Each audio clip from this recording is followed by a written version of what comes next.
आपकी कि आप वक्त के इलेक्टेड प्राइम मिनिस्टर को घर भेज सकते हैं। आप वक्त के इलेक्टेड प्राइम मिनिस्टर को घर भेज सकते हैं, आपके पास वो ताकत है। और आपको ये पाबंदी ही नहीं है आपके ऊपर कि आप किसी और मुल्क की शहरियत रख सकें। ये बहुत बड़ा क्वेश्चन मार्क है, ये बहुत बड़ा सवालिया निशान है।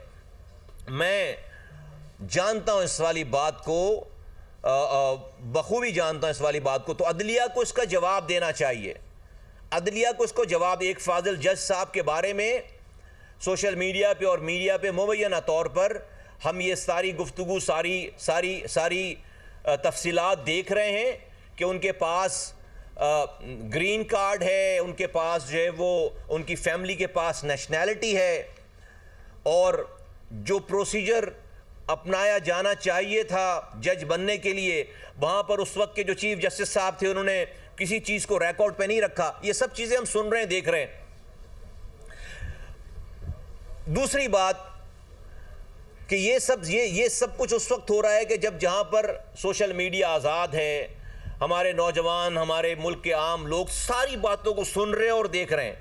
तो अगर यहाँ पर कोई फ्लॉज रह जाएंगे, अनआंसर्ड क्वेश्चन रह जाएंगे, तो फिर इस मुल्क में कोई भी चीज़ ठीक नहीं होगी।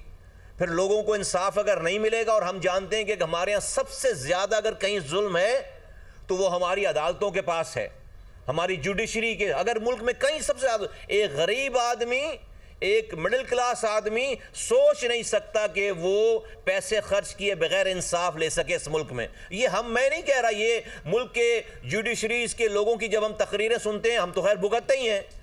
तो इस मुल्क में इंसाफ नाम की, जहाँ पर इंसाफ का इदारा होना चाहिए, वो टोटली जो है वो फेल है इस बात पे कि वो लोगों को, आम शहरी को इंसाफ दे सके। चलें भाई, हुकूमत जालिम है, पुलिस जालिम है, इस्टेब्लिशमेंट जालिम है, और सोसाइटी की तमाम चीज़ें जालिम है। आप तो इंसाफ देने वाले लोग हैं ना, आप तो इंसाफ देने वाला इदारा है ना। अगर एक मजलूम, महकूम, मजबूर शख्स, फर्द, कोई कबीला, सोसाइटी का कोई आदमी, कोई सेगमेंट, अगर कोई सोसाइटी के किसी जुल्म का शिकार होकर, किसी हुकूमत का शिकार होकर, किसी बड़े जागीरदार, वडेरे, पावरफुल आदमी का शिकार होकर, किसी जो है वो इदारे का शिकार होकर जब आपके पास आए, तो अपने आप को अमान वाला, आपकी अमान में आ जाना चाहिए। उसे सिक्योर फील करना चाहिए, उसे इत्मीनान हो जाना चाहिए कि मैं अब जुडिशरी की आगोश में आ गया हूं, मुझे यहां से इंसाफ मिलेगा, जालिम का हाथ रोका जाएगा। लेकिन पाकिस्तान में किसी मजलूम के साथ खड़े होने के लिए जुडिशरी तैयार नहीं है। जिन चीज़ों को हाईलाइट होना है बहुत ज़्यादा, जिससे हेडलाइनें बननी है, टिकर बनने हैं, वो सारे केसेस जो है वो चलते हैं। साला साल जो है वो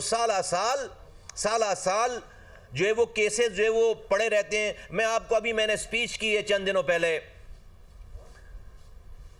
नेशनल असेंबली में, सूद की लानत के खिलाफ। पिछले 70 सालों से और ख़ास तौर पर पिछले 50 सालों से ये सूदी निज़ाम के खिलाफ मुख्तलिफ औकात में कई फैसले आए हैं, कई फैसले। 92 में आया है, 2002 में आया है, फिर उसके बाद कई बीच में फैसले। आखिरी फैसला 2022 में फैसला आया। और फैसला क्या आया? 8 सालों की जिद्दोजहद के बाद फैसला आया शरीयत अदालत से कि ये सूद अल्लाह ताला की किताब से ये मफहूम है, जिसमें अल्लाह ताला कह रहे हैं कि सूद के निज़ाम को जहाँ पर होता है वहाँ पर सूद के निज़ाम के साथ अल्लाह ताला और उसके रसूल की जंग है, अल्लाह और उसके रसूल की जंग है। ये मफहूम अर्ज कर रहा हूँ। सूरह बकरा की आयत है बाकायदा कि अल्लाह और उसके रसूल से जंग है। फिर अल्लाह उसी सूरत में उसी सूरह बकरा में कह रहे हैं आगे कि अल्लाह ताला, मफहूम अर्ज करूँगा, सूद को मिटाता है और सदकात को जारी करता है। किसको मिटाने की बात कर रहा है? मेरी इकॉनमी को अल्लाह मिटाने की बात कर रहा है। मेरी इकॉनमी सूद पर है और अल्लाह कह रहा है मैं सूद को मिटा कर रहूँगा और सदकात को जारी करके रहूँगा। ये मफहूम है, ये मैं नहीं कह रहा, कुरान है। और अल्लाह के रसूल सल्लल्लाहु अलैहि वसल्लम की हदीस है कि जिस माशरे में सूद और ज़िना आम हो जाए, मफहूम अर्ज कर रहा हूँ, वो माशरा इसी दुनिया में, आखिरत में नहीं, वो तो जो होगा कह रहे हैं इसी दुनिया में अजाब की मुस्तहिक हो जाती है। वो सोसाइटी इसी दुनिया में अजाब की मुस्तहिक हो जाती है।